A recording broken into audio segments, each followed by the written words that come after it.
kita ditugaskan untuk mencari klien ya Pak, langsung ke lapangan gitu dari Ibu Putri dan Ibu Maria.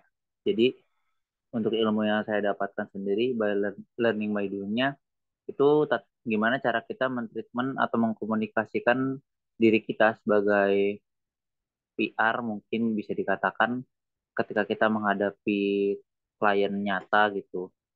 Karena project yang dibisniskan ini kan emang kita di kalau visual brand kemarin itu hanya uh, project yang dirancang oleh kita sendiri, sedangkan kita sekarang benar-benar menghadapi sebuah klien gitu sih Pak. Mungkin yang lebih saya pelajari bagaimana cara kita mengomunikasikan ide kita kepada klien dan memvisualisasikannya itu kesepakatan kita dengan klien itu sih Pak yang saya pelajari.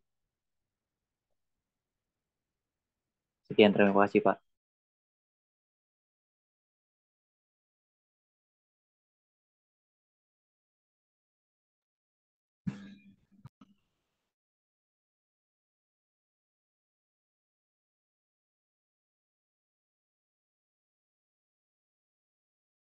Oke, terima kasih Alif. Ternyata saya termute dan belum dibuka. Objeknya masih lovebird, lovebird. Beda Pak. Oh, beda Yang lagi. Untuk kalau yang yang kemarin diskusikan. kita perorangan ya Pak. Mm-mm. Kalau Ya. sekarang itu kita dibagi per kelompok itu Pak. Oh gitu. Jadi ada kelompok kalian ya. Saya belum Iya. tahu ada kelompoknya. Oke, terima kasih Alif. Baik Pak, terima kasih Pak. Oke, berikutnya saya pengen dari Afrizal. Silakan Jar. Rizal. Ada nggak Afrizal? Oh, nggak ada. Ya sudah, kalau nggak ada Afrizal. Ke Wahid, silakan Wahid.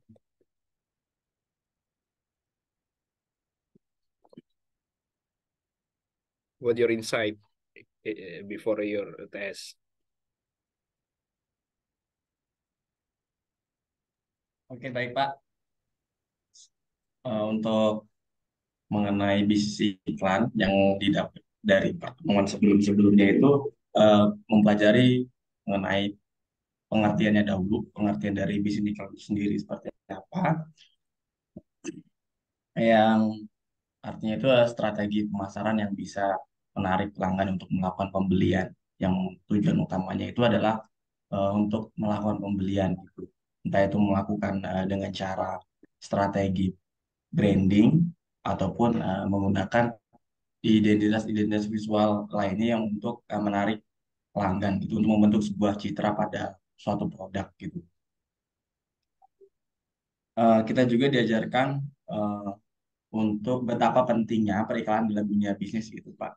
Jadi iklan adalah hal penting untuk mempromosikan produk dan jasa serta membangun sebuah citra dari merek yang berkaitan banget tentunya dengan mata kuliah dan peminatan kita yaitu branding. Terus Berarti, kita juga oke, di Pak, oke, lanjut. Saya pikir udah berhenti, ternyata lanjut. kita juga diajarkan mengenai strategi periklanan yang dimana strategi periklanan itu terdiri dari kayak beberapa penjelasan yang seperti disampaikan di materi-materi sebelumnya sama Bu Putri dan Bu Maria, mulai dari strategi marketing klik bentar Pak, saya lupa. Eh, dari website yang website itu yang terdiri dari klik per klik yang dari YouTube gitu Pak. Nah, jadi menggunakan fitur dari optimasi SEO, Search Engine Optimization, kemudian kita juga belajar analisis pasar.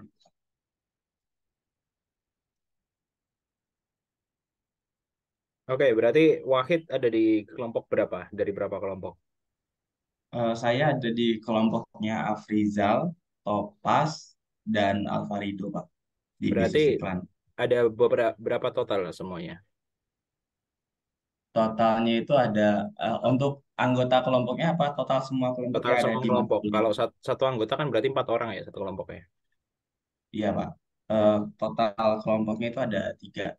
Oh, 3. Jadi dibagi 3 kelompok aja. Iya, Pak. Satu pertemuan, satu itu ya. Oke. Terima kasih, Wahid. Oke, next. Berikutnya, Alvarido. Dok, silakan.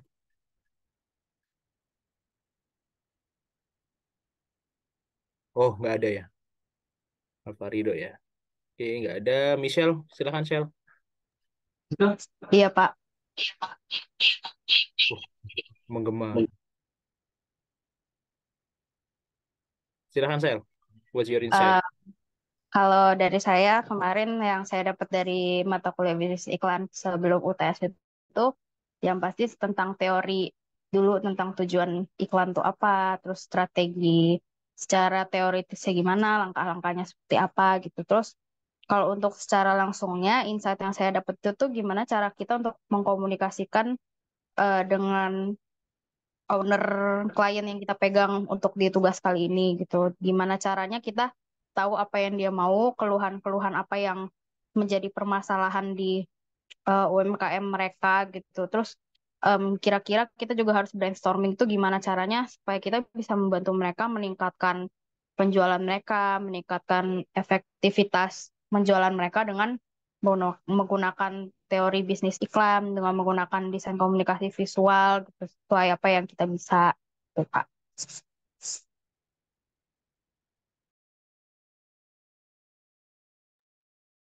Terima kasih, Michelle.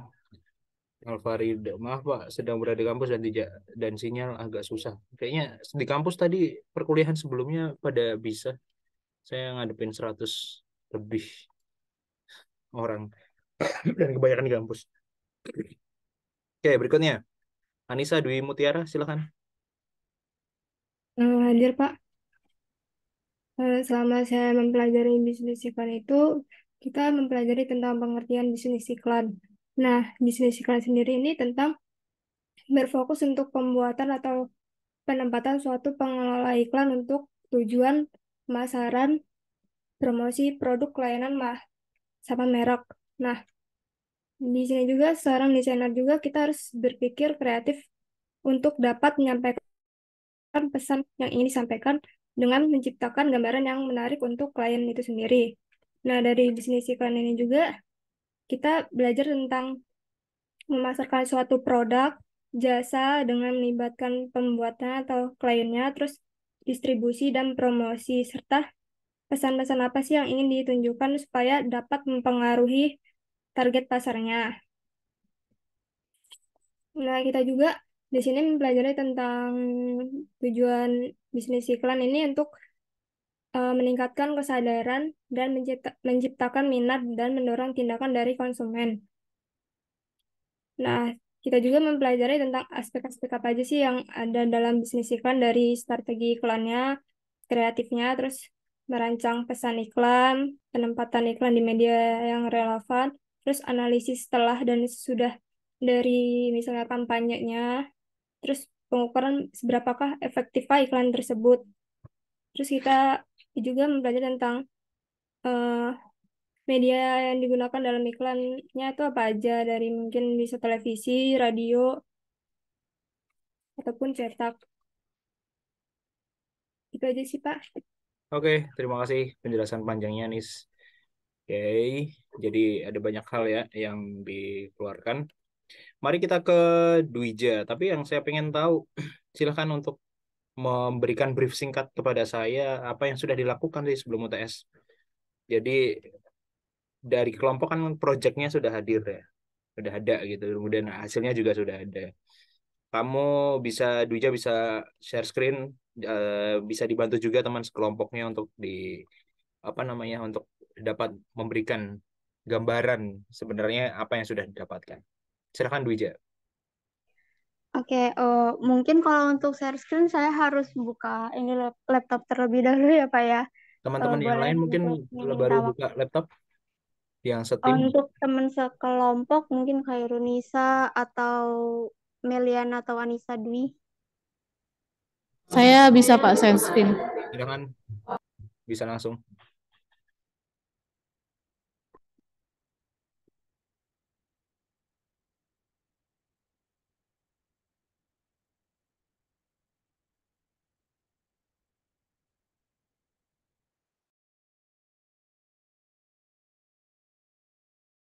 Oke, silakan eh, berikan saya penjelasan Dwija berkaitan Oke, makasih konstruksi. waktunya Pak.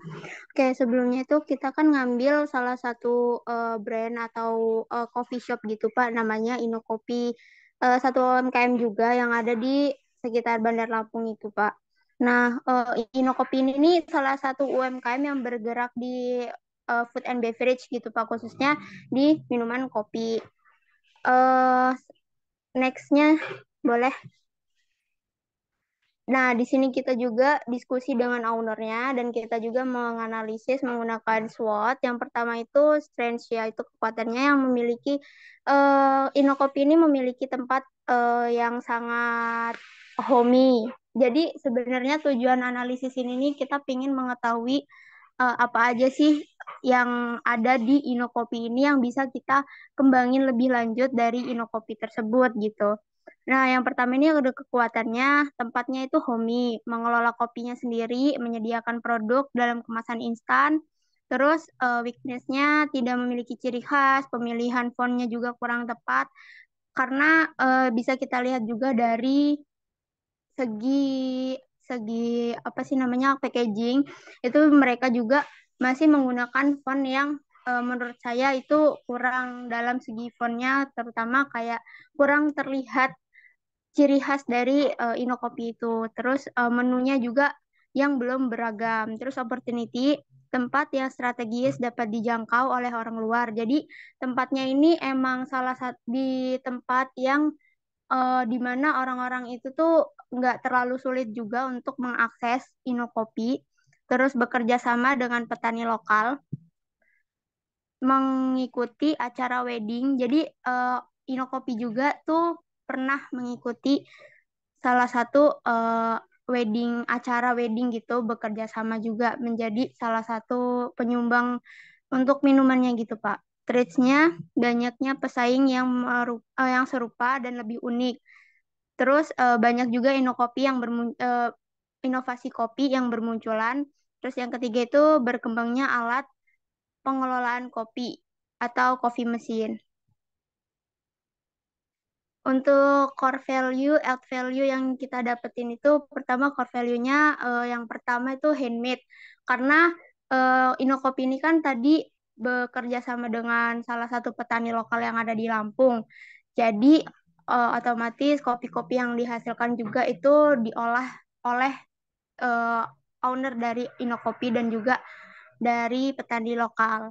Terus tempatnya itu juga yang sangat nyaman bagi orang-orang yang biasanya sekitar lingkungan Bandar Lampung yang ingin mencari tempat nongkrong, tapi kayak mayoritas itu yang tempatnya itu enak dan juga homey gitu, yang sangat rumahan gitu, itu bisa banget. Terus add value-nya itu aktif dalam mengikuti event yang tadi contohnya salah satunya itu adalah mengikuti acara wedding, salah satu wedding gitu, organizer gitu. Terus yang kedua itu ada ownernya ramah. Terus selanjutnya ini beberapa data visual dari Instagram Inokopi dan juga tampilan yang di sebelah kanan itu dari Google review-review dari Google. Nah, dari Inokopinya sendiri ini kan tampilan data visual Instagram itu foto produknya masih masih tampilannya tuh masih kayak foto biasa gitu, Pak. Nah, selanjutnya lagi next. Ini beberapa contoh data-data ini visual kalau nggak salah video-video yang ada di Reels. Selanjutnya boleh next. Nah, yang ini data khalayaknya. Yang pertama data khalayaknya tuh warga Bandar Lampung, targetnya tuh perempuan atau laki-laki juga. Psikografi halayaknya suka hangout, menyukai kopi, easy going. Demografinya dari 17 sampai 24, mahasiswa dan pelajar, orang yang bekerja atau WFH. Terus geografinya itu tepatnya di Lampung, lebih mengerucut lagi tuh Bandar Lampung. Untuk targetnya sendiri itu mahasiswa atau pelajar yang suka hangout dan memiliki sifat easygoing dengan umur berkisar 17 sampai 22 tahun. Nah, untuk masalahnya sendiri, masalah yang ada di Inokopi itu yang pertama promosi Inokopi itu masih kurang. Terus kondisi yang diharapkan itu promosi yang dilakukan lebih menarik. Penyebab dari promosi Inokopi yang masih kurang itu promosi yang dilakukan hanya dilakukan media sosial. Terus yang kedua, promosi yang dilakukan itu cukup monoton. Solusinya yang kita tawarkan itu membuat promosi free gift dengan pembelian tertentu, terus membuat konten media sosial.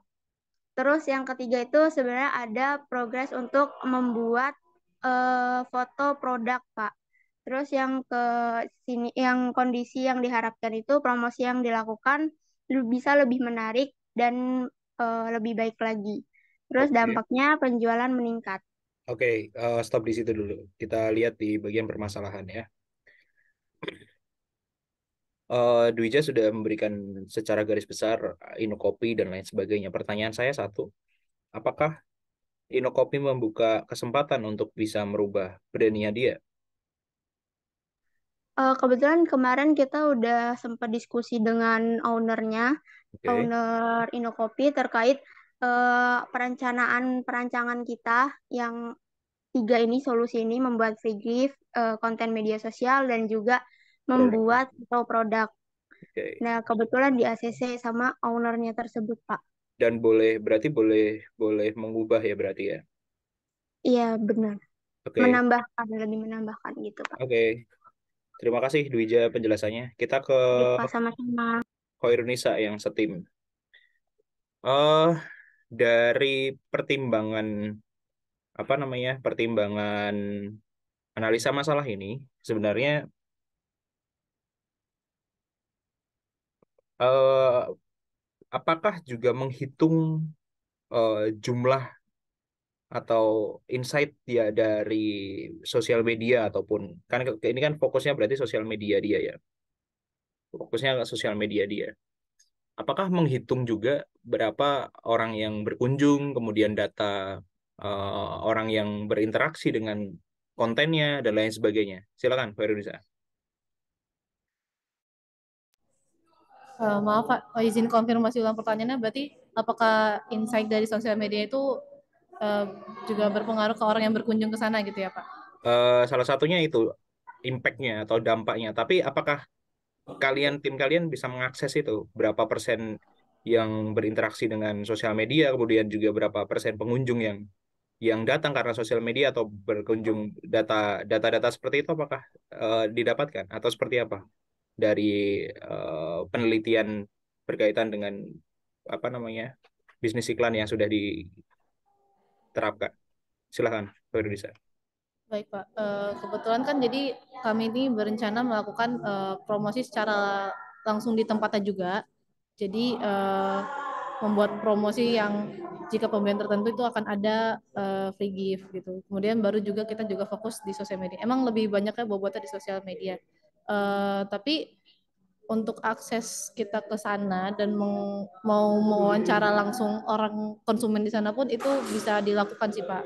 Jadi nanti setelah kita membuat konten di sosial media, membuatkan foto produk, itu kita bisa juga mewawancara orang yang di sana. Jadi apakah dia datang ke sini itu karena melihat konten sosial medianya atau karena hal lain gitu Pak.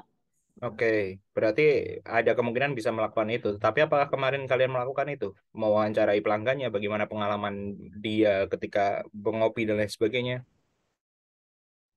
Nah, kebetulan kalau kemarin itu saya sempat, tapi cuma beberapa sih Pak, karena kebetulan cuma ada beberapa konsumen saat itu karena baru buka. Itu kebanyakan itu diajak temennya Pak di sana. Jadi dia tahu dari temennya, kemudian cobalah dia datang ke sana. Saya belum nemu yang berdasarkan dari sosial media, tapi saya belum bisa banyak wawancara orang juga sih Pak, jadi belum bisa memvalidasi itu juga gitu. Oke, berarti permasalahannya adalah bagaimana bisa mengukur kenaikan dari bisnis iklan yang digunakan dengan kedatangan pelanggan. Itu berarti belum dilakukan kan berarti? Iya Pak, belum. Oke, silakan lanjut ke strategi branding yang direncanakan. Baik Pak, berarti saya izin menjelaskan strategi branding yang dilakukan ya Pak. Jadi di sini kami berencana untuk membuat freebie stiker. Jadi ketika konsumen membeli dengan syarat dan ketentuan yang berlaku, itu mereka bisa mendapatkan free gift ini. Ini untuk memancing agar pembeli itu bisa range up dari pembeli. Jadi misalnya awalnya dia hanya ingin membeli satu, bisa saja meningkat menjadi membeli dua. Itu yang tujuan dari strategi branding yang pertama ini. Kemudian strategi branding yang lainnya yaitu dari konten sosial media dia, karena kita melihat sebenarnya sosial media dari si Indonesia itu bukan buruk, tapi kurang kurang konsisten pertama, kemudian dia tuh tidak eh, membuat kontennya tuh langsung aja gitu. Oh ini ada ide konten seperti ini, tapi tidak diperhatikan apakah warnanya itu melambangkan si Inokopi ini sendiri atau kayak tidak membuat ciri khas. Jadi karena tidak konsisten itu jadi tidak ada ciri khasnya itu sendiri Pak. Makanya kita berencana untuk membuat konten di sosial media. Nah, beberapa salah satunya itu contohnya foto produk untuk di sosial medianya. Nah, ini referensi yang kami pilih untuk nantinya ketika sudah aktivasi nanti itu foto-foto produk seperti ini. Kemudian yang selanjutnya yaitu konten video, karena kami melihat konten video di Indo sendiri itu masih sedikit. Biasanya konten videonya ada, tapi itu biasanya hanya untuk di Instagram, dan itu pun video yang sama di-upload ulang terus gitu Pak, untuk menandakan kalau mereka sedang buka. Tidak ada konten video yang lain tuh sedikit gitu.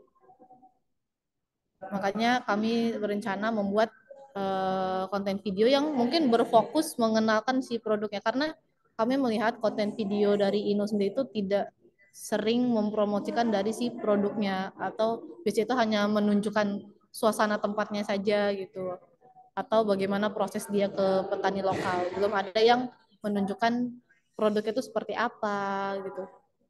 Makanya mungkin kami ingin membuat konten video yang fokus mengenalkan produknya dan mencoba menetapkan ciri khas dari konten si Ino ini agar ada ciri khasnya sendiri, Pak. Oke, dipahami. Jadi saya tahu kita akan kayak gimana untuk Indokopi. Baik, terima kasih Khairunisa atas waktunya. Kemudian berikutnya Afan. Silakan Van. Kelompoknya siapa? Bisa presentasi kah?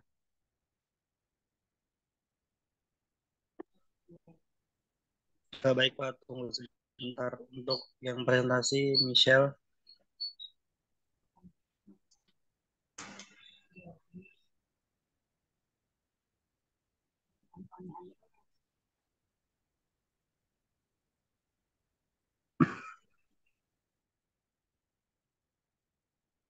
Wis, madu.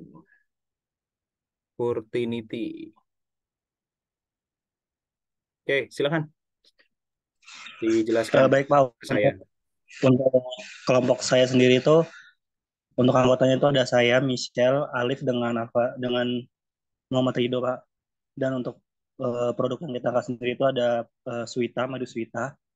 Jadi madu Swita sendiri ini ada produk mereka yang dihasilkan sendiri, dan juga mereka punya perkebunan sendiri yang salah satu perkebunannya itu dijadikan tempat edukasi wisata seperti itu Pak. Jadi untuk madu Swita sendiri kita itu dalam pengerjaannya fokus dalam satu produk, yaitu honey stick dengan royal jelly Pak. Langsung aja. Oke, lanjut. Isi.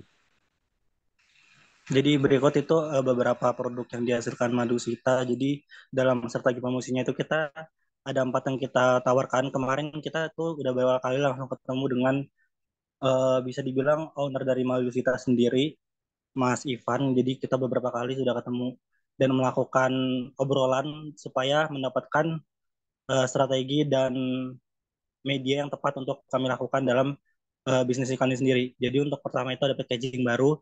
Jadi dari hasil obrolan kita kemarin dengan owner Madu Sita itu sendiri, mereka mempunyai produk yang mana produknya ini cukup baru dan juga belum memiliki packaging tetap, yaitu Royal Jelly. Jadi Mas Fani sendiri bisa request ke kita karena kita kan di sini datanya sebagai klien dari kita sendiri, sebagai PR-nya di sana, sebagai Sifan sebagai klien kita.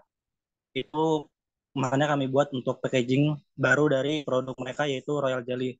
Lalu untuk promosi madu saset, mereka punya eh, produk yang bisa dibilang cukup simpel dalam penggunaannya, Pak. Kan kalau madu itu kan rata kalau mereka yang menjual dalam bentuk botolan dan skala besar itu kan agak dalam penjualannya akan lebih susah kalau untuk ke penggunanya yang bisa dimakan sehari-hari gitu, Pak. Jadinya ini ada produk yang dia itu simpel bentukannya kayak kayak saset gitu. Jadinya akan mudah dalam pemasarannya kepada lebih tepat targetnya ke mahasiswa karena ini bisa dibilang madu yang mudah uh, dalam konsumsinya dan mendapatkannya.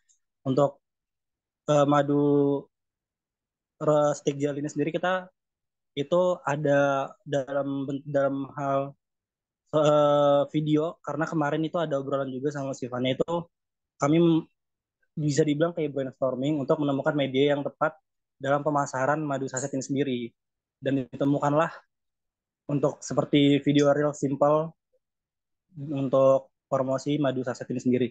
Lalu ada social media maintenance, dilihat dari sosial media kita sendiri yang dalam kontennya itu belum konsisten dan kurang tertata gitu, Pak, dalam hal target dan juga visual dari Instagramnya sendiri. Makanya kemarin itu juga kami tawarkan untuk dalam hal social media maintenance itu menjadi salah satu strategi promosi madu kita sendiri, dan mereka sendiri itu ada request buat medianya itu lebih banyak menggunakan video karena kan based on data mereka pelanggan itu akan lebih mudah dan lebih tertarik untuk melihat proses madu karena kan madu ini sendiri berkaitan erat dengan keaslian ya, Pak ya. Jadi mereka akan lebih percaya dan lebih tertarik dengan bentuk promosi yang memperlihatkan proses panen madu itu secara langsung. Jadi akan lebih terlihat keaslian dari madu itu sendiri. Cukup menantang sebenarnya. Nah, untuk selanjutnya itu ada kalau price list ini sendiri, kami kemarin kan sempat datang ke tokonya ya, Pak. Itu ada price list dari toko itu sendiri, bentuknya kayak buku gitu, Pak. Jadinya pas dilihat itu sangat kurang proper apa dalam bentuk desain dan isi sendiri itu ada beberapa typo dan layouting yang kurang pas, jadinya kami masukkan ke dalam strategi promosi. Oke. Itu masih dalam strategi, dan tahap selanjutnya kami lakukan perancangan untuk media sosial Suita sendiri. Lalu ada data penjualan dan proses desain ini sudah masuk dari tahapan sebelumnya, itu strategi promosi, yaitu ada packaging baru, meredesain packaging Royal Jelly. Berikut untuk hasil dari redesainnya yang sudah kami lakukan preview kepada owner dari Suita sendiri, yaitu Mas Ivan, dan setelah ketemu langsung dan memperlihatkan rancangan yang kita lakukan, itu ada beberapa feedback dari Mas Ivan sendiri. Lalu selanjutnya, oh ya, pada tanggal 9 kemarin hari Senin itu kita kan ke kebunnya langsung yang merupakan tempat wisata mereka, itu dari Madu Suita, itu Lembah Suita. Jadi kita ke sana langsung ketemu sama ownernya Mas Ivan. Ya kita melakukan preview dan minta feedback itu langsung di sana, dan juga kita ada obrolan lah dengan Mas Ivan seputar yang akan kita kerjakan selanjutnya. Oke. Untuk ini, Van, sorry saya potong ya. Berkaitan dengan data pelanggan yang tadi pertanyaan dengan kelompok sebelumnya sama sebenarnya. Apakah sudah mendapatkan berapa pelanggan yang beli per hari atau per bulan bahkan? Kemudian interest dari hubungan antara antara produk dengan itunya dengan penjualannya.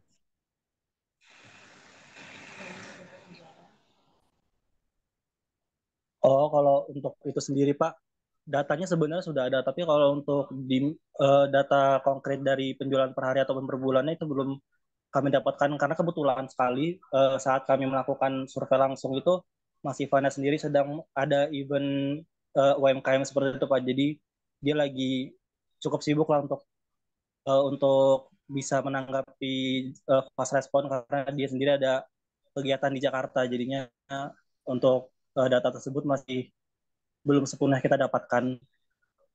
Tapi untuk perizinan, it's okay berarti mengobrak itunya, IG-nya dan sosial media yang ingin dia bangun. Kalau untuk sosial media sendiri belum bisa sih untuk sekarang saya tanya ke Mas Ivannya it's okay untuk perubahannya karena memang dari Instagram sendiri tuh belum ada penetapan target dan lain-lainnya Pak. Jadi dalam mengeksekusi konten sendiri Mas Ivan sendiri itu belum ada base datanya. Jadinya yang dilakukan memang memang berdasarkan apa yang ada di yang dia tahu aja. Jadinya nggak melakukan riset terlebih dahulu.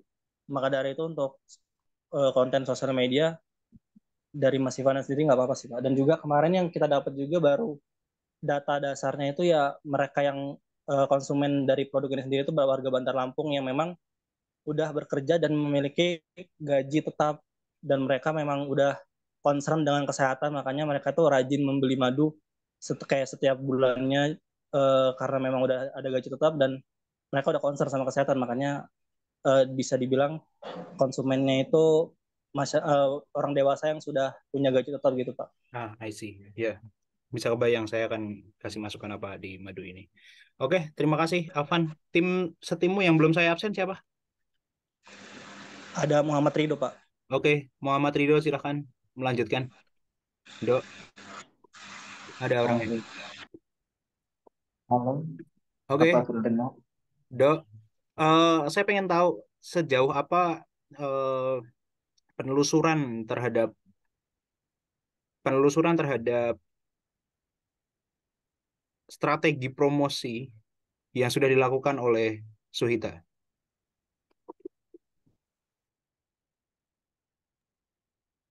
Baik, eh, penelusuran yang dilakukan Suhita ya Pak, atau yang dilakukan kelompok kami Pak? yang yang dilakukan kelompok untuk Suhita tentu kan. Eh, apakah sudah Oh, mengelis one by one apa yang sudah dia lakukan, kemudian berapa persen capaiannya dan lain sebagainya. oh baik Pak.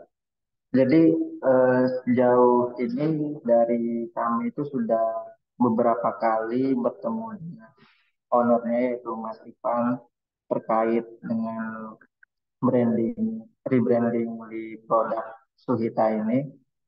Kalau bisa dibilang sampai saat ini kurang lebih udah sampai tahap 50% lebih lah Pak, setengah, ya, setengah jalan karena di sini kami sudah buat desainnya juga dan masih mungkin masih ada ini sih perubahan dari Mas Ivannya, kemudian di bagian promosi apa Madu Saset tadi juga dan konten media sosialnya masih dalam proses pengerjaan. Jadi karena apa tugas ini masih bisa dibilang ke depannya masih berjalan, jadi untuk saat ini masih sampai setengah jalan lah. Oke, berarti masih bisa diubah ya. Kalau seandainya saya minta untuk kita starting dari awal, apakah bersedia? Untuk starting dari awal, maksudnya bagian strateginya ataupun hanya desainnya saja, Pak kan udah ada desainnya nih, atau Dua-dua, memang dari dua-duanya karena dua. gini kan, yang kalian lakukan kan masih berkisar pada kalian sebagai agensi dan Mas Wito sebagai pemiliknya, kan gitu. Iya, Pak. Belum berbasis Kalau pada untuk belum berbasis pada khalayak atau target market yang sudah ditetapkan. Bahkan belum menetapkan target market yang dihajar gitu. Jadi perspektifnya kan ini baru dari pemilik dan dari agensi, belum dari siapa yang menerima. Tadi kan sudah dijelaskan sama Afan juga bahwa target marketnya adalah pekerja yang memiliki penghasilan tetap. Tapi pekerja yang memiliki penghasilan tetap itu ada di range umur berapa, kemudian juga apa kesukaan dia dan lain sebagainya masih belum jelas. Makanya saya memberikan tantangan apabila ini dihajar dari awal apakah diperbolehkan. kalau kemarin itu datanya sudah ada sih Pak, mungkin tadi tidak diperjelas, tidak diperlihatkan. Nah, ini target marketnya itu. Jadi kemarin kita wawancara pertama itu sudah bertanya kira-kira umur dari berapa, dan dari kata Bang Ivannya itu sekitar berusia 27 tahun yang sudah concern dengan kesehatan gitu. Dan rata-rata yang membeli itu orang-orang yang bisa dibilang berpenghasilan kisaran 2,5 juta sampai 3 juta, ataupun mahasiswa yang masih berkuliah dan atau sudah lulus. Karena di Suhaita ini banyak variannya mulai dari yang 20.000 sampai ratusan gitu Pak. Jadi cukup apa ya, cukup eh, bisa lah untuk mahasiswa juga gitu. Makanya pertanyaan saya adalah berani nggak untuk kita starting dari awal? Kalau itu mungkin dari kelompok kami yang menentukan Pak. Kalau dari saya mungkin dari kesepakatan kelompok sih Pak. Enggak, dari perspektifmu. Saya pengen lihat dari seorang Ridho yang menjadi bagian dari kelompok sebenarnya. Kalau menurut saya kalau dari awal banget kayaknya menurut saya eh, tidak apa ya, kurang setuju lah Pak, karena Oke, kami juga udah it's enough. Oke, udah nggak apa-apa dong. Oke, ya Ridho, Pak. silakan tim yang belum saya absen siapa? Sepertinya sudah semua Pak, Afan, Oke, sudah. Misal sama Ali. Oke, terima kasih Ridho penjelasannya dan terima kasih Afan penjelasannya. Kita ke Melia Mari Pak, Nusantri. terima kasih. Adakah orangnya? Melia?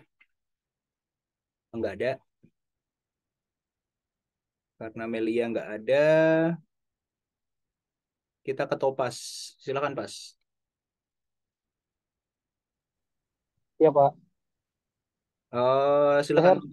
presentasi punyamu. Atau kamu Oke bagian dari baik. dua kelompok sebelumnya? Saya kelompok sendiri Pak. Ada Wahid, Afrizal sama Alfarido. Alvarido. Iya Tadi kan benar. belum belum presentasi kan ya? Silakan. Belum Pak. Nah, ya Untuk silakan. kelompok kami belum. Oke baik Pak. Sebentar.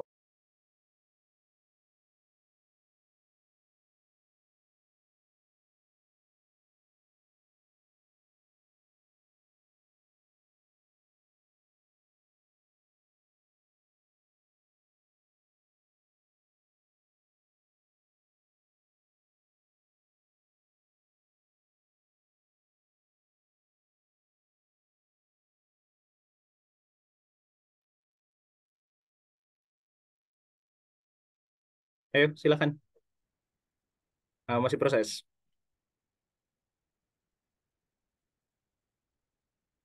Oke, sambil menunggu yang dua tadi antara madu dan juga kopi. Jadi kenapa saya bertanya seperti itu? Bertanya berapa persen yang sudah data didapatkan, kemudian insight-nya seperti apa, kemudian data penjualan segala macam. Itu tujuannya adalah untuk apa namanya? Untuk mengkonstruksikan awal sebagai acuan untuk membuat bisnis iklan. Jadi yang namanya bisnis iklan itu suka tidak suka, mau tidak mau dia harus ditakar, harus diukur. sebelum kita masuk berapa persen misalkan penjualannya setiap hari di rata-rata 50 cup, atau di hari pertama atau di bulan apa berapa cup berapa cup berapa cup kalau di kopi, atau di madu berapa berapa madunya yang terjual. Kemudian ketika kita kasih action untuk perubahan brandingnya, maka kita bisa melihat bahwa ya meskipun tidak bisa dijustifikasi bahwa melalui branding kita lebih bagus, tapi sekurang-kurangnya kita bisa melihat bagaimana penjualan yang hadir dan apa dampaknya. Kemudian kalau insight yang seperti tadi di kopi tadi, berapa orang yang mampir di insight-nya? Apakah dia misalkan kalau di TikTok, apakah dia FYP? Kalau di FYP berapa view-nya, berapa ribu view-nya, dan lain sebagainya.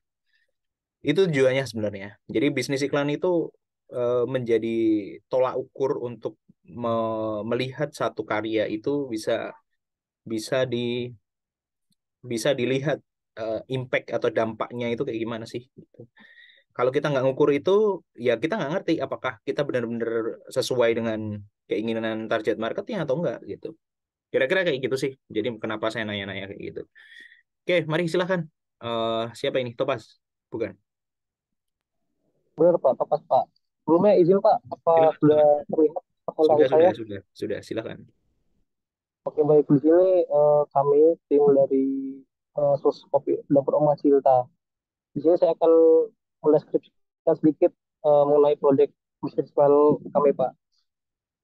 Ini adalah profil usaha daripada UMKM Dapur Uma Cinta. Dapur Uma Cinta ini memproduksi aneka kue kering Pak, di antaranya kue lebaran seperti nastar, putri salju, dan lain-lainnya. Kemudian di sini juga memproduksi sus yang berbahan baku dari kopi, kopi asli Lampung. Kemudian dari dapur Umat Cinta juga melayani seperti catering, jajanan basah, snack box dan lain-lain Pak. Oke, ini adalah profil pengusahanya. Namanya itu adalah Ibu Agung Mariana, yang bertempatan UMKM ini di Kabupaten atau Kota Bandar Lampung, Kecamatan Sukabumi, Kelurahan Sukabumi Indah. Kemudian nama produknya di sini adalah sus kopi. Bahan baku kopi harganya 70 gram sama dengan 15.000. Untuk target marketnya orang dewasa, karyawan, rentan usia dari 25 sampai 50 tahun. Dan dari dapur Oma Cinta ini memiliki sistem pemasaran yaitu end user dan seller. Saya jelaskan sedikit apa itu sistem pemasaran end user atau pengguna akhir. Sistem pemasaran ini difokuskan pada upaya perusahaan untuk langsung memasarkan produk atau layanan kepada pengguna akhir atau konsumen yang akan menggunakannya untuk keperluan pribadi atau tetangga. Dan di sini ada reseller, sistem pengecer yaitu melibatkan penjualan produk atau layanan kepada reseller yang kemudian akan menjual produk tersebut ke pelanggan akhir. Kemudian promosi dari Dapur Rumah Cinta itu ada offline lewat bazar dan event, kemudian ada media sosial yang masih belum maksimal seperti YouTube, Facebook, dan Instagram. Oke, baik. Dari Dapur Rumah Cinta memiliki kompetitor di antara lain Rusla Pena dan olahan kopi Queen Siregar. Mereka ini ada di Bandar Lampung semua, Pak. Gitu. Oke, ini ada analisa dan identifikasi kompetitor kopi Oma Cinta dengan produk pesaing olahan kopi seperti kopi Queen Siregar dan kopi Sus Lavena. Dapat dilakukan dengan mempertimbangkan beberapa aspek kunci. Nah, berikut analisa kompetitor berdasarkan kriteria penting. Yang pertama itu ada produk dan varian kopi Oma Cinta. Oma Cinta dikenal dengan berbagai jenis olahan kopi, termasuk kopi bubuk, kopi instan, dan produk kopi berbasis susu. Kemudian yang kedua ada Queen Siregar, kompetitor dari dapur Oma Cinta adalah IKM yang memproduksi makanan berupa bread, cake, cookies, dan kue kering. Kemudian kompetitor dari dapur Oma Cinta yang lain ada Sus Lavena. Sus Lavena menyediakan olahan kopi berbasis susu dan non susu dengan berbagai rasa dan variasi produk seperti kopi, latte, cappuccino, dan es kopi. Untuk range harga dari dapur Oma Cinta terus biasanya memiliki kebijakan harga yang lebih terjangkau karena orientasinya pada pelayanan masyarakat. Harga kopi emas Cinta cenderung bersaing di pasar. Kemudian ada kompetitor yaitu Pil Siregar berfokus pada kualitas dan harga mungkin sedikit lebih tinggi dibanding dengan merek yang lebih massal. Kemudian ada sus lapena, harga sus lapena dapat bervariasi tergantung pada jenis olahan kopi yang dipilih. Kemudian dengan susu biasa lebih mahal daripada tanpa susu. Oke, di sini ada analisis SWOT dari dapur Oma Cinta. Yang pertama di sini ada strength-nya. Produk olahan kopi bahan premium menggunakan kopi asli, aroma rasa kopi yang kuat. Kemudian ada handmade. Kemudian ada weakness di sini yaitu kurangnya tenaga produksi. Artinya dapur Oma Cinta ini, terus dapur Oma Cinta ini masih diproduksi oleh keluarga sendiri, Pak.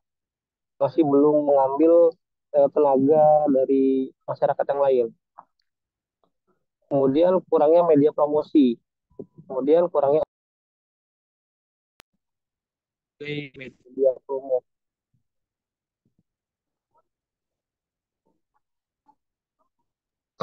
Oke, next di sini ada opportunity-nya, Pak. Produk kopi sebagai produk khas Lampung. Banyak pecinta kopi, banyak kunjungan atau wisatawan ke Lampung dan media sosial dan e-commerce yang potensial. Kemudian di sini ada reach-nya, bakery dengan produk sejenis harga bahan baku yang semakin naik. Oke. Itu adalah kekurangan dari memproduksi ini khusus kopi ini, Pak. Kemudian ada di sini mengidentifikasi dan analisis penggunaan media promosi dari dapur Oma Cinta. Oke, di sini untuk mengidentifikasi analisis konten daripada UMKM pada platform Facebook, Instagram, YouTube, dan platform Facebook, Instagram, dan YouTube yang kurang menarik dan menentukan apa yang perlu diperbaiki. Berikut beberapa contoh yang perlu diperhatikan. Nah, di sini ada strategi pemasaran daripada khusus kopi ini, Pak. Yang pertama itu ada IG dan Facebook. Kita memilih platform ini karena didasari dengan target market yang berusia 25-40 tahun.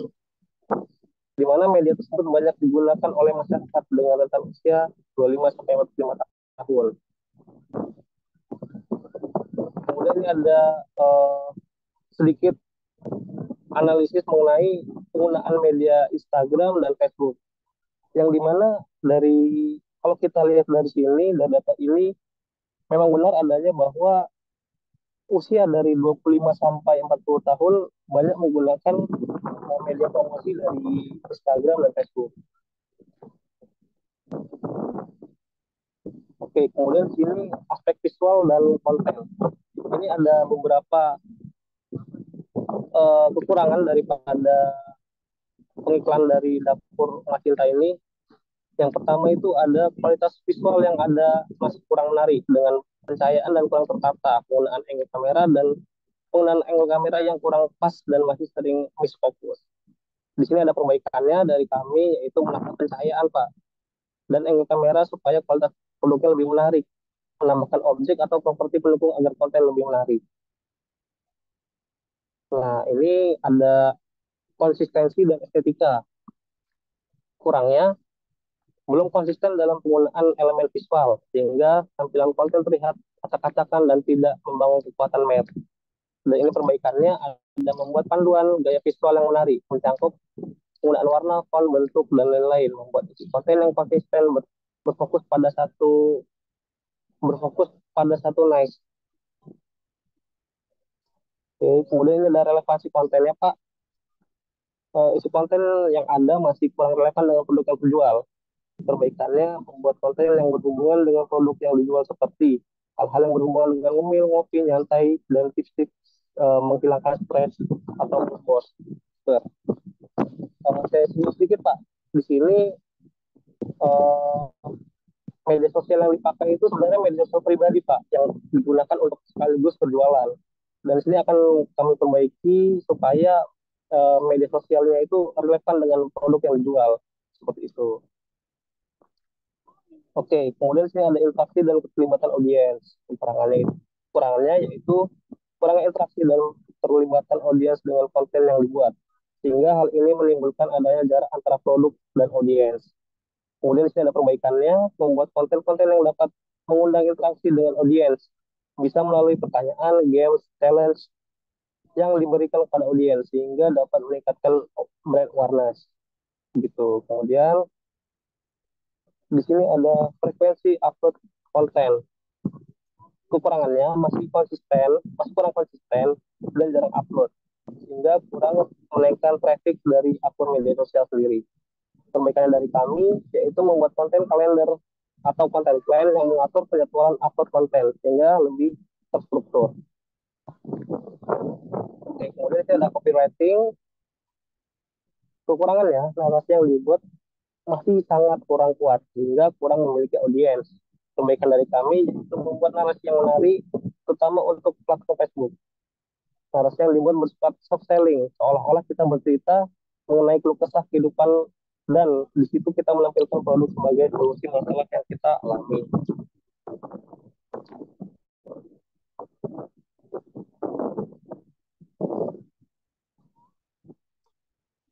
Nah, ini ada sedikit perencanaan-perencanaan yang sudah kita garap, Pak. Contohnya itu ada content plan di sini.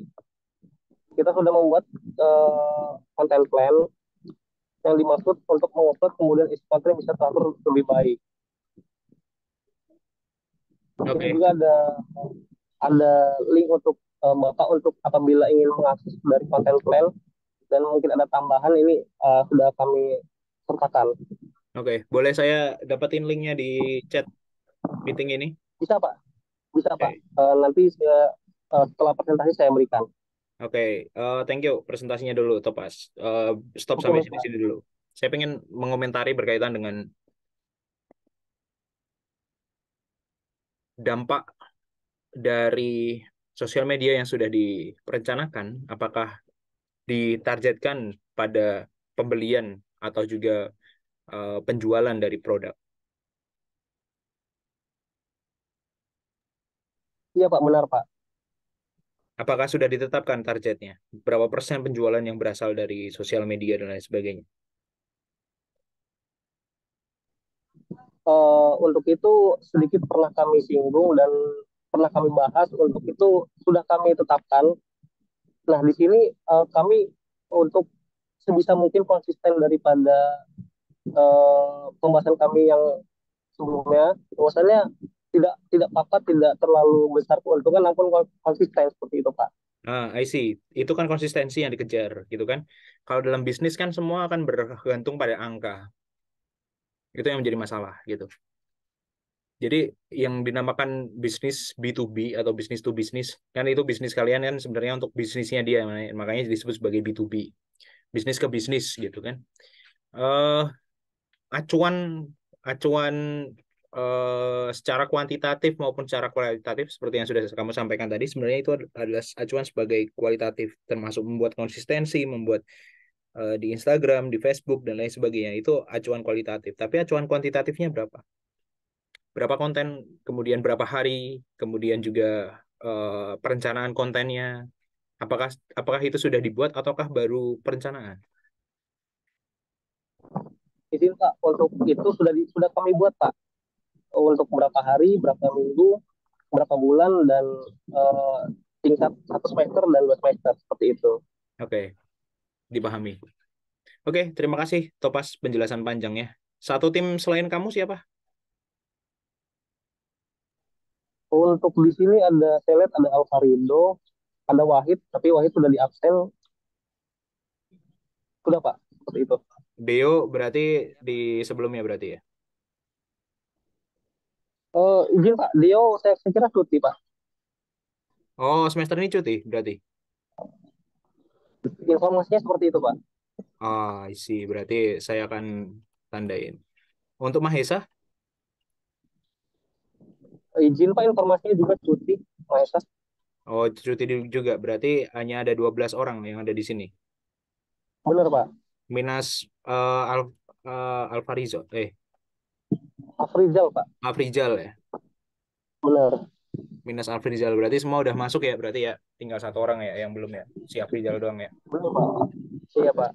Oke, terima kasih Topas. Saya jadi tahu gimana saya harus berbuat dan juga saya jadi tahu apa yang harus saya berikan untuk mata kuliah ini. Terima kasih semuanya dan kita mulai perkuliahan pada hari ini. Saya minta izin untuk membuat apa namanya share screen-nya, tolong dimatikan dulu. Kita masuk ke materi dulu. Oke, apakah sudah terlihat? Sudah, Pak. Oke, di materi ke-9, di mana kita akan merencanakan bisnis iklan. Kenapa disebut sebagai merencanakan? Karena bisnis iklan, seperti yang sudah saya singgung di diskusi kita tadi, bahwa dia harus terukur secara kuantitatif dan kualitatif.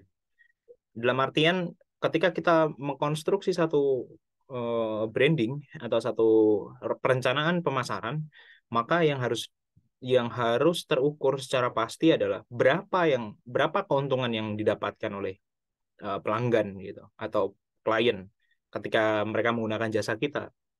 Maka dari itu pertanyaan-pertanyaan saya tadi berkaitan dengan bagaimana angka atau bagaimana pengalaman pelanggan dan lain sebagainya.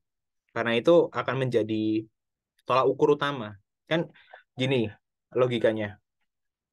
Ketika kita masuk ke dalam sebuah project gitu kan, sebuah project branding, maka ukuran pertama adalah pretest namanya, atau sebelum kita kasih apapun ke situ, sebelum kita kasih apapun ke situ, itu berapa yang berinteraksi minimal kalau di sosial media ya, atau berapa video yang terlihat atau berapa view, berapa like dan lain sebagainya. Itu akan menjadi data awal untuk bisa diukur nanti di akhir hasil dari apa bisnis iklan yang kita kerjakan. Itulah kenapa kita perlu untuk mendefinisikan dulu ukuran-ukuran itu supaya ukuran-ukuran ini bisa menjadi eh, titik awal untuk melakukan action atau melakukan kegiatan dengan si pemilik UMKM atau dari branding itu. Nah, pertama adalah analisa pasar. Jadi hari ini kita akan ngobrolin tentang analisa pasar. Yang kedua adalah target market bisnis iklan. Dan yang ketiga adalah strategi bisnis iklannya. Jadi ketiganya saya pikir kita memiliki kesamaan di sosial media. Maka kita akan berangkat dari situ. Kita mulai dulu bahwa inovasi dan kreativitas merupakan elemen penting untuk memajukan bisnis iklan. Beberapa dari kalian yang sudah mempresentasikan itu ada yang sudah pada titik, oh ini udah inovatif nih, ini udah kreatif, dan lain sebagainya gitu. Di mana dalam presentasi ini kita akan menjelajahi beberapa strategi bisnis iklan yang inovatif dan kreatif untuk mencapai suksesnya penjualan. Prasyarat atau indikator yang ingin kita capai adalah kenaikan entah itu kenaikan keuntungan ataupun kenaikan penjualan ataupun kenaikan orang yang melihat. Minimal yang paling bisa diukur adalah orang yang melihat dulu. Yang misalkan dia belum memiliki IG pribadi, dia belum memiliki IG yang berkaitan dengan dengan si produknya, misalkan dia masih menggunakan IG pribadi seperti yang disampaikan oleh Topas tadi. Kita ukur berapa target kita yang kemudian juga itu menjadi patokan untuk seberapa sering bisa kita mencapai target itu. Misal karena ini bermula dari nol, karena nggak ada kan, berarti kasusnya Topas kan nggak ada, berarti kan karya karya apa namanya karya dari si pemilik perusahaan masih belum ada. Kita coba akan tetapkan dulu di depan ini berapa persen. Misalkan dia meningkat orang yang melihat adalah 100% karena kan dari nol. Itu pasti akan tercapai. Nah, dari situ kemudian ketika kita kasih action, kita kasih identitas strategi yang sudah kalian utarakan tadi, itu kita ukur lagi nanti di minggu keberapa mereka akan kita lihat lagi dan peningkatannya seberapa. Nah, hal tersebut juga harus dibarengi dengan pemahaman terhadap target audience gitu. Teman-teman sudah mulai presentasi dari 3 kelompok dengan memahami target audience. Beberapa dari kalian memberikan gambaran yang briefly atau secara garis besar, umur 27, ukuran sekian sampai sekian, penghasilannya dan lain sebagainya. Tapi hampir tidak ada yang mencapai analisis di misalkan dia umur 27 tuh berarti dia generasi apa. Kemudian secara psikografis dia hidup di wilayah mana. Kemudian juga dari wilayah itu kehidupan dia seperti apa. Iklan-iklan apa yang sebenarnya dia sering lihat dan lain sebagainya. Karena itu menjadi analisis awal sebagai analisis pasar untuk bisnis iklan. Nah, perkembangan di kreatif dan konsep iklan ini kalian juga sudah dapatkan dari Ibu Putri di pertemuan sebelum UTS. Kemudian kita dalam pertemuan setelah UTS ini kita akan uji konsep kalian. Gimana cara mengujinya? Seperti pada visual branding, jadi pengujian itu didasarkan pada kesesuaian dengan target market. Kalau di visual branding, kalian secara individu, kita di sini secara kelompok, dan kita melanjutkan. Artinya, kalian memungkinkan untuk melakukan uji konsep ke the real of target audience, atau apa namanya, masyarakat nyatanya, yang memang benar-benar nyata gitu. Yang nggak hanya sekedar cari, kemudian bisa dilihat, tapi dikonstruksikan dengan baik dari penelitian-penelitian yang sudah ada. Nah, uji konsep ini juga akan menantang kalian untuk mengaplikasikan karya-karya kalian dengan bentuk yang nyata, yang real, dan keterukuran yang bisa dilihat one by one. Minimal viewersnya lah, atau likes-nya lah. Kalau di YouTube berarti videonya, kemudian subscriber-nya berapa, dan lain sebagainya. Itu menjadi tantangan di uji konsep ini. Dan yang terakhir yang akan kita bahas adalah budget. Ini menjadi penting karena itu akan menjadi perencanaan bisnis dari bisnis iklan. Setiap bisnis memiliki proyeksi ke depan, dan akhir dari proyeksi itu yang menarik investor untuk datang atau menarik orang untuk bisa berinvestasi terhadap karya tersebut. Jadi semakin kompleks lini bisnisnya, maka akan semakin kompleks juga budgetingnya. Mari kita mulai dengan sebenarnya kalian merancang ini untuk siapa sih sebenarnya? Apakah untuk pemilik UMKM-nya, atau kita sebenarnya untuk pasar? Kira-kira untuk siapa?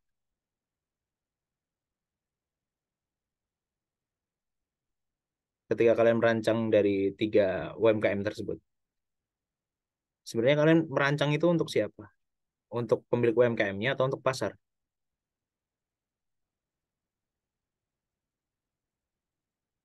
Halo, teman-teman.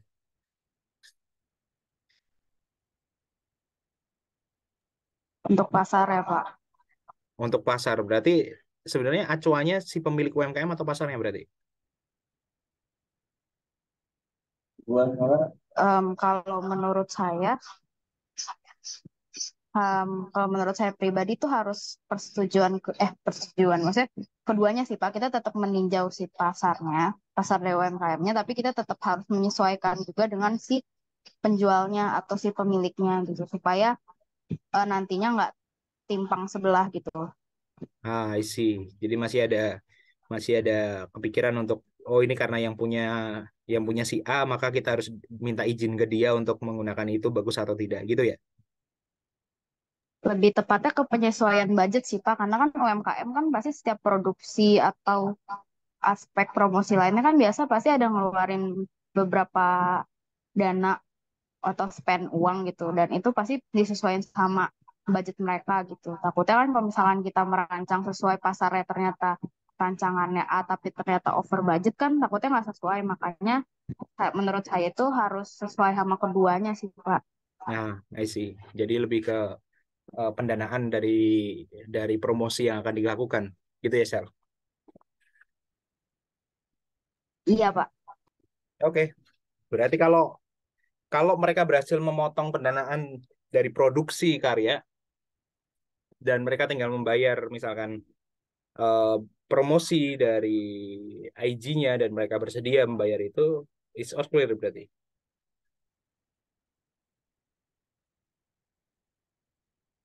Gitu logikanya berarti, Sel.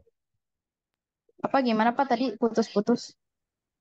Apabila mereka berhasil memotong budget pembuatan karya desainnya, kemudian mereka hanya membayar bagaimana promosinya dengan menggunakan IG apa namanya, IG advertising gitu kan, yang dipush ke pemilik-pemilik pemilik-pemilik akun yang sesuai dengan target marketnya, maka dan mereka setuju terhadap itu, maka bisa dilakukan eh, apa namanya, strategi ini untuk diterapkan. Kalau menurut saya itu balik ke pola pikir si penjualnya sih Pak. Kalau misalkan emang menurut mereka harus spend lebih di bagian promosi untuk bayar ads segala macam, tapi untuk biaya si produksinya itu dikecilin, mungkin berarti emang dia pengen mencari target market lebih luas dulu gitu. Jadi nge-range orang dulu, nge-hire orang dulu, terus setelah udah dapet target marketnya baru memaksimalkan produksinya atau kebalikannya gitu. Tapi kalau misalkan menurut apa sih yang biasa saya lihat di sekeliling atau orang-orang yang bangun UMKM itu biasanya mereka akan memaksimalkan produksinya dulu sih pada mempromosikan sesuai sih target marketnya masing-masing, tapi sesuai dengan kemampuan mereka masing-masing juga. I see. Ya, ya, ya, ya. Bisa dilihat bahwa sebenarnya bisnis iklan itu di dalamnya adalah dia berada pada di bawah payung rencana pemasaran sebenarnya dan strategi pemasaran. Nah, bisnis iklan merupakan aplikasi dari sebuah rencana pemasaran. Karena ini merupakan rencana, mau tidak mau, suka tidak suka, maka kita akan memproyeksikan. Namanya memproyeksikan tuh membayangkan besok tuh kayak gimana sih gitu. Nah, strategi pemasaran merupakan gambaran besar dari tujuan perusahaan untuk pelanggan potensial. Ini menjadi penting ya, pelanggan potensial nih. Pelanggan potensial adalah pelanggan-pelanggan yang menjadi concern utama untuk bisa menjadi atau membeli produk mereka secara repeat order. Jadi di pemasaran itu ada hukum simpelnya gini. Mau sebagus apapun promosi yang kamu gunakan, gitu kan? Tapi kalau nggak closing itu terjual kemudian mendapatkan untung, maka it's nonsense gitu. Itu itu itu itu nggak berguna juga gitu. Maka dari itu pertanyaan-pertanyaan saya tadi berkaitan dengan berapa berapa orang yang beli, kemudian berapa persen viewers yang datang dan lain sebagainya, itu tujuannya adalah untuk melihat seberapa besar pelanggan potensial yang bisa di hire atau bisa ditargetkan untuk menjadi satu konstruksi yang besar. Nah, rencana pemasaran termasuk dalam strategi untuk mencapai tujuan. Jadi tentukan dulu tujuannya dengan secara kuantitatif maupun kualitatif. Kuantitatifnya misalkan berapa persen orang yang akan membeli produk tersebut gitu setelah adanya promosi. Kemudian secara kualitatif seperti yang dikatakan Topas tadi, ada konsistensi, kemudian penggunaan foto produk yang sesuai dan lain sebagainya. Itu secara kualitatif. Kalian bisa tetapkan dulu targetnya. Dan sebagai contoh, sebuah tujuan riset dalam rencana pemasaran adalah memperluas jangkauan. Ini contohnya gitu. Jadi misalkan dia memperluas jangkauan, memperluas target marketnya, yang tadinya anak-anak menjadi dewasa awal misalkan. Dan rencana pemasaran yang efektif akan mengurai cara memanfaatkan media sosial guna meningkatkan jangkauan sebesar sekian persen sebagai tujuan. Inilah yang saya bilang tadi, targetnya mau berapa nih. Kalau bikin aja dan kemudian ya sudah, yang penting konsisten dan lain sebagainya, kita nggak akan tahu pada titik apa sebenarnya kita berhasil atau tidak terhadap sebuah karya desain yang kita rencanakan. Maka dari itu, sebagai tujuan awal, kita mengkonstruksi dari awal lagi, tetapi tidak mengubah dari apa yang sudah kalian kerjakan, adalah kita tetapkan dulu target kalian mau seperti apa. Misal target kalian mau membuat video, berapa feed video? Berapa foto yang kalian akan produksi? Misalkan tadi di bagian madu punyanya Avan dan juga Michelle tadi, ingin menunjukkan proses bagaimana pemanenan dan lain sebagainya, maka berapa karya yang bisa dihasilkan dari itu? Itu menjadi target. Gitu. Secara kuantitatif itu menjadi target. Secara kualitatif berarti ada konsistensi yang harus dijaga dengan strategi yang sudah kalian paparkan tadi, masing-masing dari kalian. Saya pikir itu lebih logis untuk bisa disebut sebagai bisnis iklan. Karena bisnis, yang namanya bisnis itu kan mencari cuan ya. Yang namanya mencari cuan, maka harus tahu ukurannya. Berapa cuan yang ingin didapatkan, berapa rupiah yang ingin dihasilkan. Atau kalau nggak mau ukurannya rupiah, misalkan viewers, misalnya berapa viewers yang mau ditargetkan? 1.000, 2.000, 100.000 likes, dan lain sebagainya. Itulah fungsi dari bisnis iklannya. Jadi kalau hanya sekedar membuat strategi branding, kemudian dihasilkan bentuk konstruksi yang bagus, konsisten, dan juga sesuai dengan identitasnya, ya itu mata kuliah visual branding, mata kuliah branding, mata kuliah yang ada pada DKV 3, DKV 2, dan lain sebagainya.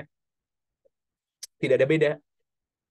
Yang membedakan di bisnis iklan adalah kita bisa mengukur berapa impact yang akan diterima oleh si pemilik dan juga berapa impact yang akan diterima oleh para pelanggannya. Gitu. Kebayang nggak wilayahnya?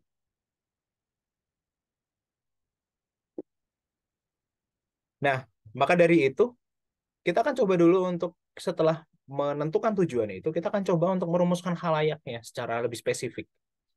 Gitu. Yang pertama menurut jenis kelamin, pria atau wanita. Yang kedua adalah kelompok umur. Jelas. Muda, setengah baya, tua, dan lain sebagainya.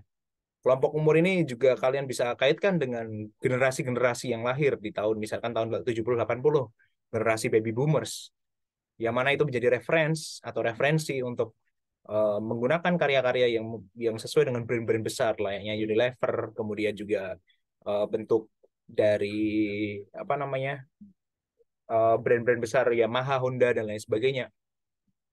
Itu kelompok umur. Misalkan untuk yang seumuran kalian di angkatan tahun berapa? 9 ya? Kalian 9 berapa sih? Atau 2000-an? Oh, 2000-an harusnya. 2003, 2004 misalkan. 2003, 2004 itu sukanya apa sih? Kalian masuk dalam generasi apa sih sebenarnya? Yang umur 27 tahun, dia masuk ke generasi apa? Nah, kelompok umur ini dianalisis untuk menjadi dasar. Kelompoknya Topaz tadi cukup bagus menampilkan kelompok umur yang menggunakan Facebook, tapi tidak bisa spesifik apakah mereka para pelanggannya itu menggunakan Facebook. Atau sebenarnya mereka itu wilayahnya justru untuk golongan-golongan orang-orang yang sudah sepuh misalkan.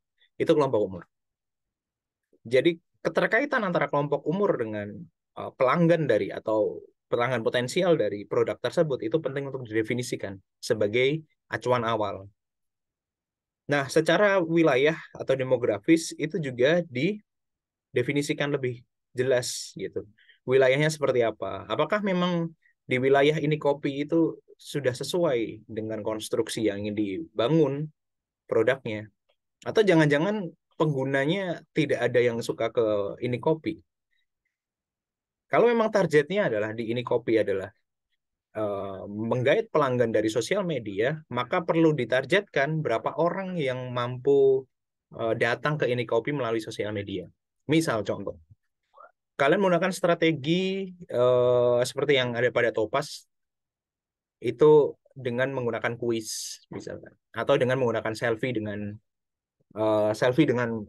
produknya gitu, layaknya di Starbucks gitu kan, atau hal-hal yang lain yang bisa dilakukan. Nah, dari selfie itu kan bisa terlihat sebenarnya secara wilayah mereka datang dari mana. Atau jangan-jangan Instagram yang kalian obrolkan itu adalah untuk seluruh Indonesia. Yang orang bisa beli followers, orang bisa beli likes, dan lain sebagainya. Itu penting untuk didefinisikan. Kemudian melalui kelompok sosioekonominya, dia kelas atas, kelas bawah, profesional kah, pensiunan kah? Karena masing-masing juga memiliki implikasi terhadap desain yang akan digunakan atau desain yang akan diciptakan. Kalau memang mau rebranding, ya nggak masalah. Mau rebranding nggak masalah. Tapi ya balik lagi, targetnya apakah rebranding itu akan meningkatkan penjualan mereka, atau meningkatkan orang yang lihat konten mereka, dan lain sebagainya. Nah, kemudian yang tidak kalah penting adalah psikografis. Jadi dari ketiganya, saya lihat baru satu yang memang berfokus untuk bisa mendefinisikan, tetapi itu masih pada titik yang poin-poin saja. Tapi secara kualitatif itu masih belum. Nah, secara psikografis bagaimana mereka berpikir, bagaimana sikap mereka, bagaimana aktivitas mereka, itu akan menentukan proyeksi atau gambaran ini media atau ini desain itu akan ditanam di mana. Bagaimana cara perilaku hidup mereka. Mereka yang setiap hari datang ke kebun yang tadi di madu misalkan, itu kan belum tentu akan terus ke kota. Kemudian mengaplikasikan madunya dulu atau mengaplikasikan bentuk desain-desain penjualan madu di kota. Belum tentu. Berapa persen yang sebenarnya perlu diubah cara pandangnya. Nah, mengubah ini sebenarnya nggak usah muluk-muluk gitu, nggak usah 70% orang akan datang melalui sosial media, nggak usah muluk-muluk kayak gitu gitu.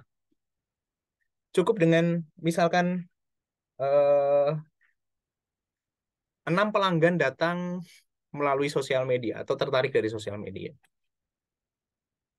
Itu aja sudah tertantang sangat sangat jauh ya, meskipun itu kelompok, karena ini real project kan, dan perlu perizinan dari si pemilik UMKM tentu.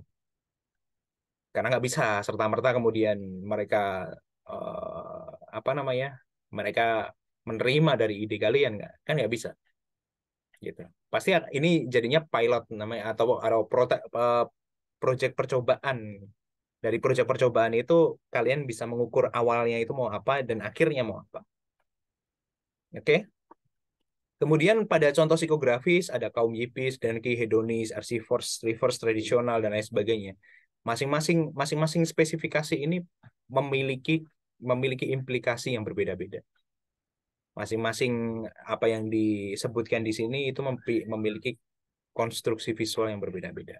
Contoh seperti kaum strevis, seorang yang suka dengan perkulian, kuli bangunan gitu kan, buruh, kasar dan lain sebagainya, mereka akan cenderung untuk memilih extra joss sendiri kan, daripada produk-produk yang sehat, misalkan produk madu misalkan. Nah, itu beda. Maka beberapa strategi bisnis iklan yang bisa saya sampaikan ada 4 misalkan. Yang pertama, dan ini juga bisa diaplikasikan seperti storytelling pada kopi tadi ataupun pada madu bahkan, itu merupakan berbasis cerita naratif gitu yang menarik. Nah, kalau memang berkonsen ke situ, maka konten-konten yang dibuat seperti pada visual branding konsisten dengan hal itu. Konsisten dengan cerita yang menarik. Step by step-nya itu ditentukan di awal. Kenapa hal ini penting? Ya, karena itu akan menyangkut konsistensi kalian dalam membuat konten dan juga memprediksi ke depan untuk seperti apa. Yang kedua adalah pemasaran berbasis influencer. Gitu. Jadi strategi pemasaran berbasis influencer jelas menggait influencer, tapi sepertinya ini akan mahal karena harus membayar orang, gitu kan? Dan tolak ukurnya akan jauh agak sulit ya dibandingkan kesesuaian influencer yang ada. Tapi bisa digunakan kalau kalian pengen. Kemudian ada yang berbasis interaktif, di mana menggunakan teknologi seperti UX, kemudian juga menciptakan pengalaman yang menarik. Jadi kuncinya ada di sini, menciptakan pengalaman ini. Dan memikat para pelanggan. Bisa melalui permainan, kuis, bla bla segala macam. Itu interaktif. Tadi juga sudah disampaikan ada beberapa yang menggunakan strategi ini. Perlu dikelompokkan. Dari strategi itu mau dicapai berapa persen yang mau datang. Misalkan di ini kopi, misalnya dengan stikernya dia mau berapa persen orang yang mau datang. Dari penelitian awalnya, misalkan yang datang setiap hari ada 3, ada 4 dan lain sebagainya, bisa nggak ngelihat data awal itu untuk sebelum dikasih treatment gitu. Kalau bisa, ya hajar. Jadi kita bisa ngerti seberapa efektif bisnis yang kita jalankan. Dan yang terakhir adalah pemasaran berbasis video, di mana pemasaran ini menggunakan video promosi untuk layanan. Video dapat menarik perhatian pelanggan dan lain sebagainya. Kemudian menjadi semakin penting karena ada TikTok, IG, sosial media, dan lain sebagainya. Nah, sosial media itu hanya salah satu alat gitu. Jadi, apa yang akan kalian kerjakan ke depan adalah mengukur ini. Mengukur dari targetnya, kemudian juga mengukur dikonstruksikan. Jadi, mari kita berlatih bahwa strategi pertama yang akan kita gunakan, karena semuanya tiga-tiganya menggunakan sosial media, mari kita memulai dengan hal yang paling simpel di sosial media. Yang perlu kalian lakukan dalam satu kelompok adalah tingkatkan strategi media sosial. Itu juga beberapa strategi juga sudah kalian sampaikan. Wawasan konsumen, Ini perlu kalian teliti lebih lanjut wawasan konsumen ini. Bagaimana cara konsumen berpikir dan lain sebagainya berkaitan dengan produknya. Jadi mau tidak mau kalian harus mencari siapa konsumennya dan coba ngobrol dengan dia.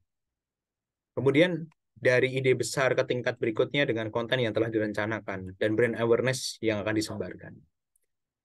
Konstruksi dari brand awareness ini yang akan menjadi kunci untuk pengikatan terhadap pelanggan. Gitu.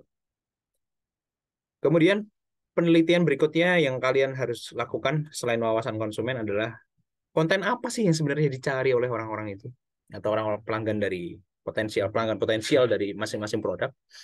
Gitu. Jangan-jangan kalian membuat itu hanya sekedar ya sudah yang penting ada gitu. Sebenarnya itu yang perlu dihindari karena sebuah konten atau sebuah produk desain itu memang berbasis pada apa yang biasa orang lihat. Misalkan untuk orang-orang yang seumuran kalian misalkan di generasi tahun 2000-an misalkan itu lebih cenderung ke hal-hal yang baru, hal-hal yang promo, hal-hal yang cepat berganti gitu. Jadi kalau ada yang baru mereka pengen nyoba gitu. Nah, konten-konten seperti itu misalkan ya bisa jadi inspirasi untuk mengkonstruksi bentuk strategi dari masing-masing dari kalian. Dan itu pun juga akan mengaruhi jenis konten macam apa yang biasa mereka share. Gitu. Misalkan kalau di angkatan 2000 berapa 2006 lah 2007 yang SMA menuju ke apa namanya? Menuju ke dewasa atau remaja akhir gitu kan. Itu biasanya mereka membagikan hal-hal yang remeh-remeh gitu. Kayak meme, kemudian hasil-hasil konstruksi. Nah, itu perlu diteliti, perlu dilihat kembali. Jenis konten seperti apa yang sebenarnya mereka lihat dan mereka bagikan. Nah, itulah kemudian kita bisa mengembangkan ide untuk edukasi, foto, teks yang mendidik serta menghibur. Contoh misalkan tadi di madu, misalkan kalian mau mengkonstruksi kemurnian madu melalui panen dari orang yang memanen madu misalnya, ya konsekuensi logisnya kalian harus datang ketika panen madu itu terjadi. Bisa nggak? Kalau bisa hajar, kalau nggak bisa perlu dipikirkan lagi. Apakah strategi itu penting untuk ditampilkan atau enggak? Gitu. Dan kemudian juga jangan lupa untuk melihat di mana konten tersebut akan disebarkan. Termasuk juga timeline. Tadi Topas juga sudah memberikan janji untuk memperlihatkan timelinenya, gitu kan. Ada timeline yang sudah ditentukan, kemudian memperlihatkan hasilnya. Nah, itu perlu diukur. Lalu susun strategi kebijakan untuk melibatkan. Dan berkaitan dengan informasi produk atau acara apa yang organisasi dapat atau ini UMKM yang dapat lakukan gitu kan, menawarkan informasi seperti tadi ada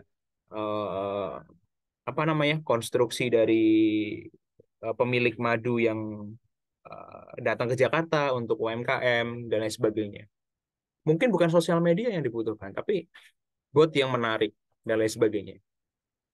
Dan yang paling penting adalah tetapkan pedoman dalam hal ukuran tujuan. Balik lagi ya, tujuan dari iklan. Tujuannya mau apa? Secara kuantitatif maupun secara kualitatif. Ruang lingkupnya, pembawa pesan seperti apa. Yang kemudian juga apabila memungkinkan bisa melibatkan influencer.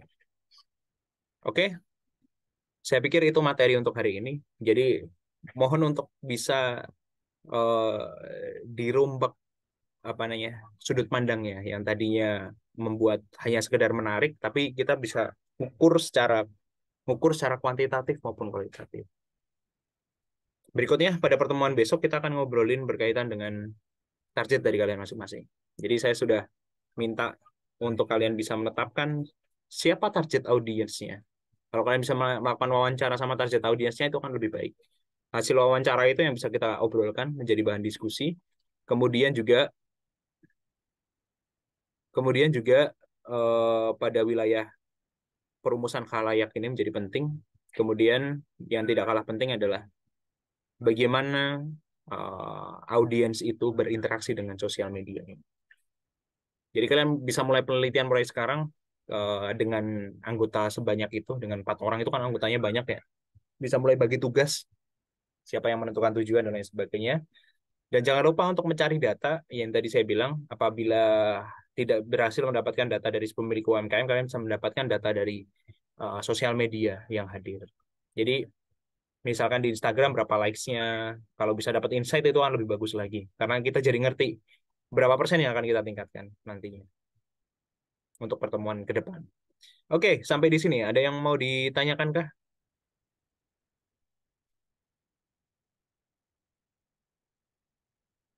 Ada yang mau ditanyakan?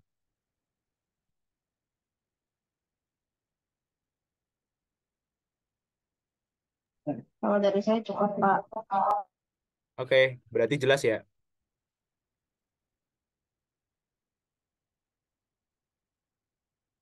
Kalau yang Topas kirimkan konten plan sudah ada, berarti tinggal targetnya yang akan dicapai. Berapa orang yang mau hadir di situ, ditargetkan aja. Namanya target itu basicnya dari proyeksi.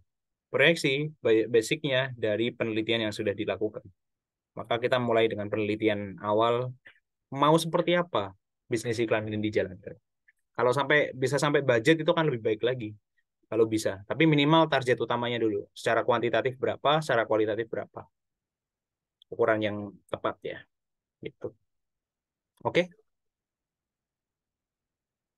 Terima kasih Topas. Jadi dia sudah memberikan saya konten per kontennya. Hanya saja dari konten ini perlu dipertanyakan yang tadi saya bilang. Berapa persen dia akan menyerap pelanggan potensial. Oke, ada pertanyaan?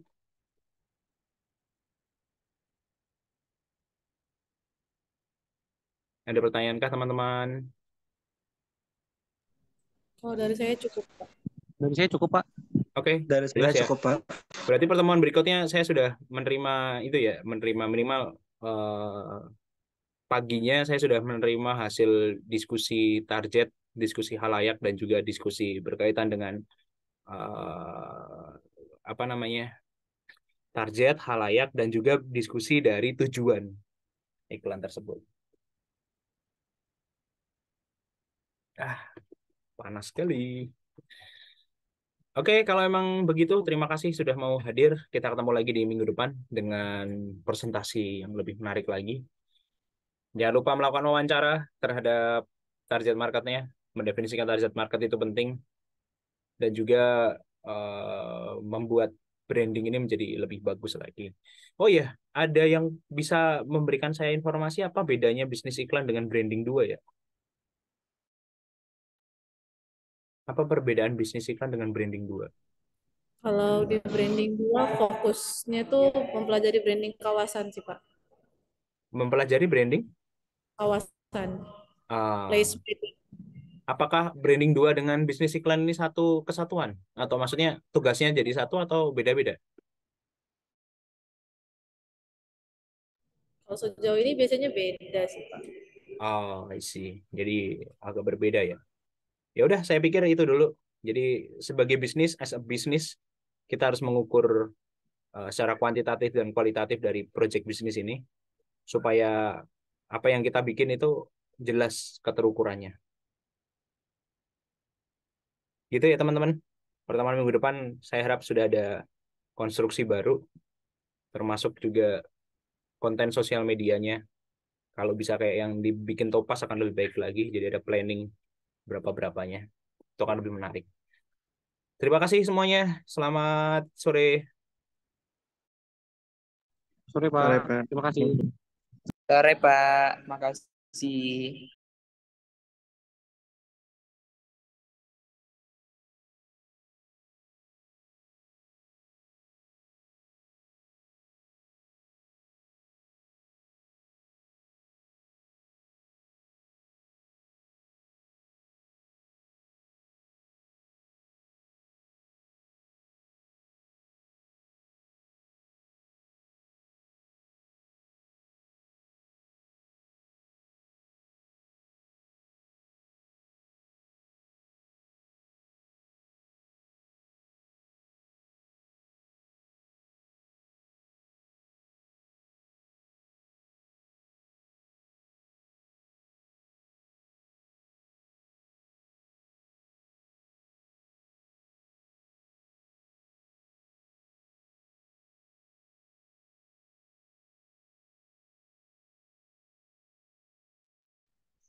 Ini pasti aja. Ini, Pan, ini.